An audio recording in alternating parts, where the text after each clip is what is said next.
Allen from the Cavalier Daily Multimedia team. Today we're discussing the new proposals made by the Honor Committee, known as the Restore the Ideal Act. And we have with us Stephen Nash, Hurd, and Christopher Peña. How are you guys doing today? Good, thank you. Well, thank you. Let's start with some basic information. Give me your name, your major, what year you are, and what are your involvements here at the university. Stephen, why don't you start? My name is Stephen Nash. I'm a fourth year in the College of Arts and Sciences, and this year I'm the chair of the Honor Committee. So that's my primary responsibility, as well as being a student this year. My name is Hurd. I'm a fourth year in the college, double majoring in Russian studies and politics. And my primary involvement this year is as a student member on the Board of Visitors. Hi, my name is Christopher Peña. I'm a third year in the college. I'm double majoring in French and Foreign Affairs. I'm on the Virginia men's rowing team, and within Honor I serve as a counsel, but I'm also running for Honor Committee for the class this year. Awesome. Thank you guys so much for being here. We're here to talk about the new proposals made by the Honor Committee. Stephen, since you're the chair, why don't you start by telling us what actually is the Restore the Ideal Act? Just briefly to really explain the problem. When we started administering our system, we realized that there was really a troubling pattern that I think other committees before us had seen, where the student who came to us and who was honest to us throughout the process, admitted they did something wrong, was often found guilty and asked to leave the university. Where students who were dishonest were actually very easily able to exploit our process through inconsistent hearings. And the larger problem we found was that internal dysfunction was affecting the rest of the community of trust. Students and faculty didn't have confidence in the system, and students didn't have the positive benefits that Honor is really supposed to provide. So what this solution is, what this proposal is it tries to attack this problem in a comprehensive way. It extends the opportunity that students already have to do the right thing with an informed retraction, which allows students to make amends for their actions, come forward, take responsibility, leave for a year, but then be able to come back to the university community. But the only way that that's actually going to be a meaningful opportunity is if we have a system that everyone knows is the most fair, most consistent, most accurate, and people can have confidence in. And that's where the jury reform aspect comes in, where we go back to how the system was for 140 of the 170 years that it's been in existence, and have a jury panel comprised of elected student representatives of the Honor Committee. So let's take the less controversial of the two parts of the Honor Committee's proposals. And Chris, we'll start with the IR. Tell us a little bit about the IR and why it's so important to fixing the new system. So my support for the IR comes from personal experiences working as a counsel. I've had numerous investigations where the student comes in to me and they're very disappointed with themselves and what they did, and they have this real sense of regret. And they admit to the act. They say, Chris, I did this, and they admit that to the jury as well. And then they start to base their argument off of knowledge and significance, the two other criteria for an honor offense. But at that point, I know in my heart that they have basically taken the options off the table for themselves, and that they're, in the end, going to find themselves with a guilty verdict. And so what we want is a system that rewards honesty. We don't want to see these kids who come in here and do the honorable thing face punishment that is much more severe than the students who come in and try to exploit the system. So we believe by taking a year off from the university, and in that year, their transcript will read something along the lines of away for an honor offense. After that year, when they come back to us and rejoin the community of trust, that's expunged from their record, and they get a chance to basically amend their wrongs and finish out as a university student. What we also are addressing is international students will get to, every student actually, every student who takes the IR will get to finish out their semester at the university. And we think that's really important for international students who get to work with the International Studies Office and work on their visas and make sure that they have everything set and to return after that year away. So why should we expunge the honor offense from their record? What have they done to regain the trust of the community? What they've done is been honorable and honest about their action. They have come forward to us, and there's this idea that people are doing the dishonorable thing in the first place, and that's understandable. But when we enact the IR, it's after the report, and it's before an investigation happens, so that all they see when they choose this option of informed retraction is the fact that someone has reported them for an honor offense. They don't know how much or what type of evidence is held against them, and so when they take that option to take a year away from university, they're still doing a very honorable thing, because they don't know if there's an insignificant amount of evidence against them. They just know that there is an act that's in the domain, and they're trying to do the honorable thing to restore their trust. Yeah, and that's completely right. And just to clarify as well, they'll understand the charge against them, and they will see after we interview the primary witness, they'll be able to sort of see whatever evidence that witness is able to provide. But I think the larger point is that taking responsibility for your actions immediately and leaving is a reaffirming action in and of itself, and that's why we wouldn't want to create two classes of citizens, if you will, at the university. But Chris, how do we verify that they've actually changed in any way? How do we know they won't do the same thing again? And if they do, what happens next? So we think that change happens immediately with the act of coming forward and telling us what they did. But besides that, they also have this year away. A year away which we find is very important for themselves, for the students who have taken the IR, to reflect on their actions, to come back to us with a clear mind, and to be ready to enter this community of trust which we hold so dear. We find that year very important, but also from just the act of admitting what they did. We find that is an instantaneous change that's going to be built upon by this year away, which they'll have to themselves to think about what they want to do as soon as they get back to university, and to really take advantage of everything we have to offer here. So what you're saying is there's no actually way to verify the change, though? I'm not a psychoanalyst, so I can't speak to that, but what I would say is that we really do believe in the honor of our students, and we do believe that sometimes they do make mistakes. And what we want to give them is this opportunity after this year to amend those mistakes. We'll get back to your belief in the system or that students are honorable, but Hillary, let's talk about the IR in terms of its effectiveness. Now, do you think that it takes away from the single sanction and adds another option which will lessen the severity of the single sanction? With regard to severity, I mean, it's still certainly a severe sanction, asking someone to leave the university if they lie to you or steal, even if it is only for 1 year. So I still think that will be a considerable deterrent to most students from committing any of those acts. But what I do think it does, that's not in place right now, is that it re-incentivizes honor and truthfulness throughout the entire litigation process, and that's something that we don't have in place at the moment. Do you think more students are in favor of the IR versus the jury reform? From what I've gathered, those students that have any hesitation with the reform, it's principally with the jury reform and not with the informed retraction. Let's continue this talk about the IR, and again, with its effectiveness, what about the student who can afford to take a year off?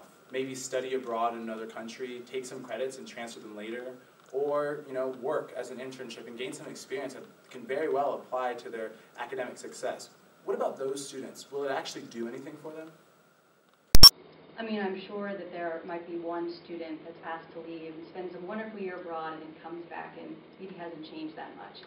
But I really don't believe that will be the case for all students that ultimately leave as a result of an informed retraction.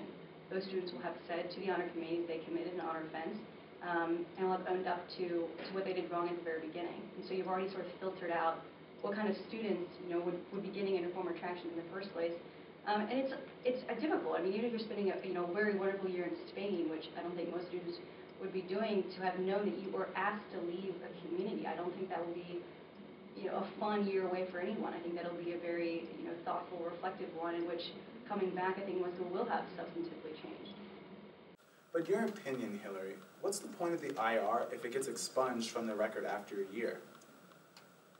Well, the point of the IR is just to give those students another chance if they're honest at the beginning of the honor process. And as it is right now, from what I understand, and Stephen, correct me if I'm wrong because I'm not involved with the honor system, is that those that are asked to leave the community of trust, I'm not sure if it appears on their transcript that they've been asked to leave. So I'm not sure what deterrent that is in either case, whether it be for an informed retraction or just complete rejection from the community of trust. But maybe Stephen, you could speak to that a little bit. So as Hillary mentioned, if someone's dismissed right now, their transcript says enrollment discontinued. And the larger purpose of the honor system is not to punish students. It's not meant to be a punitive system. It's meant to protect and promote our community of trust. It's meant for students to have a lifelong ethical framework. And the purpose of the informed retraction is to once again reaffirm this positive commitment to doing the right thing. And that's what we're trying to create in the system. But for us with this proposal, the only way that commitment actually exists is if we have a fully functioning and the most fair and consistent proceedings as jury reform would provide. So let's start with the other side of that coin. And Chris, let's start with you. Tell us about how juries are currently selected. There's currently a computer program. It functions a lot like SIS, and it selects random students to serve on these juries in a similar fashion to jury duty. You can just get an email any day, and you can be called up for jury duty. And then we have a screening process, just like they would in a regular jury process, where we decide if these students are capable of serving on the jury. At that point, there is an education period that lasts about 2 hours. And so they get that education, then they get to serve on the juries. And one misconception is that they're just kind of silently there judging and then waiting until the end to give their verdict like you would have in a criminal process. And that's not the way it is here. They more are a questioning panel. They lead the deliberation, they lead the discussion, and by asking the questions both at the beginning of trial and at the end of trial. And so their education is honestly very important. They need to understand what it is, what constitutes an honor offense and what doesn't constitute an honor offense. And so that's why we're focusing so much on having elected, educated, and trained jurors. Jurors who can get a little more experience by seeing trial after trial and make more consistent and fair verdicts. Now, Stephen, it's my understanding that with these new jury reforms, the Honor Committee would like to use 27 trained jurors to try cases. Now, you guys claim that this will provide for consistency between verdicts, but isn't it just as likely that there would be consistency of bias with these 27 jurors? Absolutely not. A lot of the issues like implicit bias and other biases, the best way to prevent those or decrease or mitigate the effects of those is through training and comprehensive training. And not only these committee representatives, the people who we choose, our peers, our students, to represent us, that will be their job to administer the system as it really should be, it is now. And I think as well in terms of bias, and when we talk about consistency, what we're talking about is there should never be a situation in our honor system where two individuals have committed the same exact thing, but their fate is determined based randomly on who is in the room in a given trial. We owe it to those students to give them those fair and exhaustive hearings, and that's what an all-committee panel provides. And that's why I would say an all-committee jury is the greatest protection for any student within the system. And if I was accused, I would personally pick an all-committee jury if I believe I did not commit an honor offense. Now, Haley, this question's for you. In the real system, we don't allow those who make the law to necessarily judge those who break the law. Juries serve as the fact finders and then return a verdict, as we discussed before. So why are we taking away the power from the people, in this case the students, to be the fact finders and make the decisions? I guess to start, I'm not sure I entirely accept the parallel or follow the parallel about those who make laws not judging those who break laws. The laws here in place with regards to honor are that if you lie, cheat, or steal, you violated the community of trust. That's something that, as a community, we've made and we recommit to on a continual basis. And as it relates to jury reform, and as a student who's never been involved in honor, I know that were I to commit an honor offense or be accused of an honor offense, I would like to think that my jury was a diverse group of my peers, and that they were knowledgeable about honor. And it doesn't seem to me in any way that that would be jeopardized by having that jury be composed of elected honor officials. Everyone that is on honor or would be on the jury where they're formed to pass would be elected by students. And I wouldn't feel as a student as if I had lost any power in that regard. Now, doesn't the current way we choose jurors, through random selection, create this diverse group that you seek? To be honest, I don't know. I've never been in an honor trial. I've never seen what a random selection of jurors looks like, and I'm not sure exactly what metric we're using to define diversity. Diversity can be defined in a lot of different ways. As a norm, it's certainly important that our honor committee be reflective of the university as a diverse group of people, but the onus for securing that diversity, in my mind, belongs to students in electing their honor officials. And something that, were this reform to pass or were it to fail, it's still the responsibility of students to make sure that those honor representatives they select are their choice. Let's talk about that choice. At the end of the day, we want students to create a diverse group of representatives, not only on the honor committee, but also on the juries. Is it fair, though, that students only had a few weeks from when the proposal was passed by the honor committee, and then when elections start running next week, to vote for who they think will be a diverse group of jurors? Again, I guess I would just re-echo something I said earlier, and that is, it depends on what your metric of diversity is. Of those candidates I know running for honor, they're not similar in what they're majoring in, they're not similar in where they're from. So in that way, they are diverse. But certainly I can understand why one might say there are certain communities perhaps not represented on honor and not represented on those that are running for office. It's hard with as diverse a school as we have to have that always be secured, but that said, there's no reason why those students couldn't tomorrow or couldn't today apply to join honor in some capacity, be that a counselor, an educator, or an investigator, and there's no reason why those students, were these reforms to pass, couldn't then apply themselves to be an honor judge. Do you think the honor committee should have talked about these reforms earlier, before we had to start deciding and then choosing who would be our honor representatives? I see two things in response to that question. On the one hand, as someone who's not involved in honor, it's been interesting sort of watching my own thought process change and talking to those that are, because there's a certain extent to which, having seen a number of cases, you just know more about what's wrong. And I'd like to think that a committee in presenting reforms to a community would have some kind of consensus among its own membership about what really is wrong and what really needs to change before it can effectively initiate conversation about it. I never really was aware of all the flaws in the honor system that now seems so stark until really this year, until the honor committee made their case for that. So I think it's important that with any committee making any kind of proposals that they be sure they've sort of thought through it on their own end. That said, I've never seen so much engagement from the honor committee in my entire time at UVA as I have this year, even in the fall before these reforms came out. Stephen organized, along with a number of other members on the honor committee, a number of outreach panels and seminars, open Q&A events. There was a big panel discussion at the very beginning of the year about what honor meant. So there have been no shortage of honor outreach campaigns, and I'm just grateful that this reform is something that everyone in honor is behind, because they were so deliberate about discussing it all throughout the fall, and that now, now the campaign is to convince the entire student body, but the campaign is not to convince honor. Everyone in honor is very behind this and supportive of it. When you talk about consensus, you're talking about consensus within the committee, being that everyone is behind the proposal, but also that the committee gauged interest from the student body, correct? I'm referring to two things. In a technical sense, I'm referring to the vote that honor took in January, where they said as a committee, 25 to 1, I think it was, we support this reform. And that's what I mean by consensus. But I'd like to think, in saying that they supported it, their thought process and their decision was reflective of conversations they had with students in general, and that they didn't come to that conclusion in isolation, which, judging from those that I know that serve in honor, certainly has not been the case. And their decision to support the reform is the product of a lot of, as I said earlier, open discussions with students throughout the fall about how they understood honor and what problems they saw facing the honor system. Should there have been more dialogue with students? A lot of students didn't even know about these proposals until they were passed at the end of January, and then are expected to vote for representatives weeks later. To be fair, at the same time, it wasn't until this semester that honor voted as a committee to support these two reforms.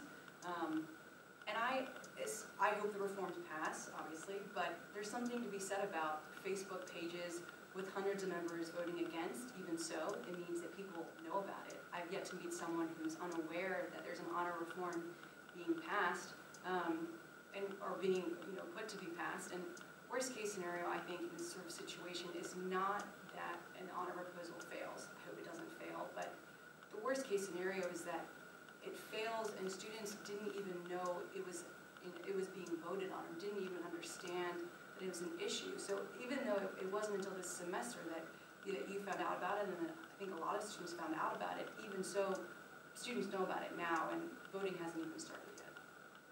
If the proposal doesn't pass next week, do you think the committee will look back and say that they didn't accurately gauge student interest before they themselves passed this in their own committee? I don't think so. I think they'll wish they had done more. I've never seen so many people so emotionally invested in the success of a reform. But I think just from the legacy of the past 10 years, most people on honor are very aware how difficult it is to change the system, and how difficult it is to get students to vote. It's possible that students that support it won't actually come out and vote for it. And so I think, just depending on how the numbers break down, I think they'll feel one way or the other. But now, what do you think the role of dissent plays within the committee? We're trying to get students to rally around this proposal to change the system, but should it be of concern to us that there are people within the honor committee that don't agree with the new proposals? I don't think dissent is bad, and I don't think disagreement among students about this reform is bad. It's a big change, and to effectively accept it, it should be disagreed about, it should be discussed, and I would be a bit nervous, to be honest, if this was something that no one really cared about and was easy to change. This is a big change, it should be hard to do. At the same time, from what I gather with the honor committee, there's a very strong consensus that these reforms are what is necessary to fix a lot of problems that have existed for a couple decades now. And I just hope that after all these disagreements and after all these heated discussions, that the members of the student body will ultimately agree with their decision that this is the right change. Chris, why are these reforms together? These reforms are together because honestly we believe and we honestly do support the fact that they complement each other. So what we've discovered here, we've identified a problem. And in our opinion, we've presented two solutions that complement each other towards fixing that problem. The reason that they're not separate is because if one were to go forward without the other, we feel that that would be solving half the problem. But why not separate them? The majority of students would rather vote on these issues separately, so why are we forcing them to vote together? So as Stephen said earlier, this reform has been, in one shape or the other, put forward for the last 10 years. It's been discussed and researched and looked into by the committee, and it's always been turned down. And what we've identified as the problem is that the two reforms were separate and didn't work together in their separation. So we put them together because we've identified this problem that we want to put the two reforms towards solving together. Now, if the honor committee, as you say, has been trying to pass some reforms for the last 10 years, wouldn't it help your chances to separate these two reforms? Why are we forcing students to vote together when it might actually help your odds if they were to vote separately on the IR or the jury reform? So I think we all agree here that the most controversial of the two reforms is jury reform. And so I think the implication there is that IR would pass, but jury reform wouldn't. And so yes, that does give the honest student an opportunity to come forward and admit his mistakes. But for the student who chooses to go beyond that, who goes to trial, they will still be able to exploit the system. They'll still come up against a jury that, for the various constraints that we face, is uneducated in the system, inexperienced in facing multiple trials, and the jury that they'll face just won't be able to provide that fair consistency that we want. But as we've mentioned before, this uneducated jury, as you so put it, why can't we train them longer and better? What's the reason we can't give them extensive or adequate information ahead of time so that it can make better and consistent decisions? There are many students who would want to maintain this system and would be willing to put the time in if it meant that there'd be better decisions. So you said that there are students who want to enforce the system. I would argue that those students are the ones running for honor committee. The reason that I've heard multiple ideas for training juries more. I've heard ideas about having a seminar, a one-credit seminar that all first years have to take. We've all agreed within honor that could be a great idea, but we've spoken to deans about this. What is interesting is all the behind work we've tried to put forward in solving this problem, and unfortunately that hasn't been seen to the fullest extent. So ideas like a mandatory seminar for first years hasn't been accepted by the deans. It hasn't been accepted by the presidents of the university. So we've also discussed why not training for 2 hours, 3 hours, 3 days, 4 days. At one point do you say, okay, you've trained them enough?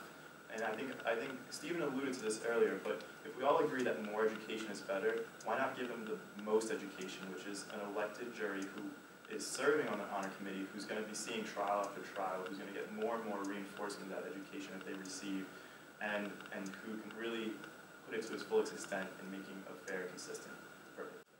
I talked about the students that are very passionate about maintaining the system, being the ones who would run as representatives.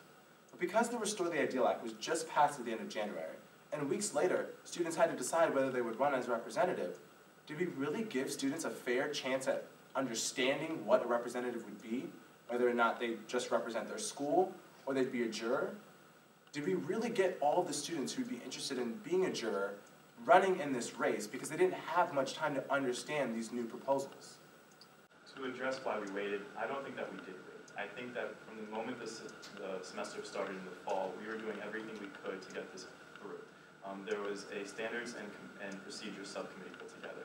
I joined it last year, but then I was abroad in France, so I wasn't able to actually be part of this discussion. But from the get-go in October, they were working on putting this reform together to present it to the committee. They were having conversations weekly, meeting all the time, putting forward as much information as was possible. And so I don't think we waited. I think that the vote coming about in January is just the reality of that conversation. As far as why the restraint on people who might have wanted to run this year, I think that's looking at the problem a little too short term. Long term, we are trying to make a system that is sustainable. And so while it's unfortunate that there are people who would want to run this year who can't. That's an unfortunate fact. But the fact is that this system, what we put in place, what we vote on Monday, is going to be going on for much longer than a year term. It's going to be going on for hopefully the remainder of our duration as a university, which, eons. But what are the other options? Because, for lack of a better word, there's something fishy about these proposals. Let's look at the timeline. With minimal discussion in the fall, a quick voting at the end of January, and weeks later, we're already voting on representatives to serve as these jurors. There's something missing. The Honor Committee is running this marketing campaign where they tell students there's a problem, here are the solutions to fix it, here are these daunting statistics, but there's nothing to substantiate them. What's going on? What's missing here? Where's the evidence that this is the best option to fix the honor system? I think, first of all, the nature of a committee term is only 1 year. So I think it would be more problematic if the committee talked about a proposal like this in 5 days and decided to pass it. We started talking about it in October, and we needed to spend our time really discussing it. But I think more importantly than that, this has been the work really of the last 10 years. Informed retraction and jury reform has been talked about and rejected independently for 10 years now. And what we decided to do was not continue to try something that has not worked and that has been decided would not work. We thought that only together would be a new solution and would be the actual solution. So I think sort of the history of this is really important. Just last year, the committee discussed informed retraction, and community members actually spoke out against it.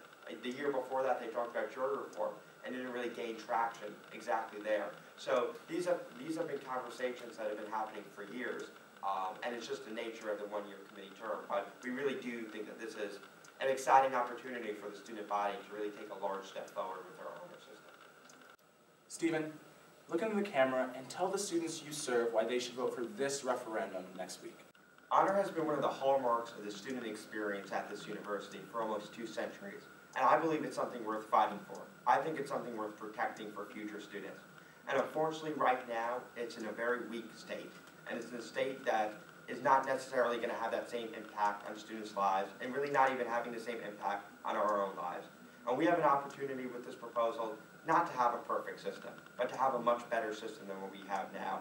And I think we should really take advantage of that opportunity before things continue onto the path that they are. This is really an opportunity for students to move the system forward and make necessary improvements that have been long identified as sort of overdue.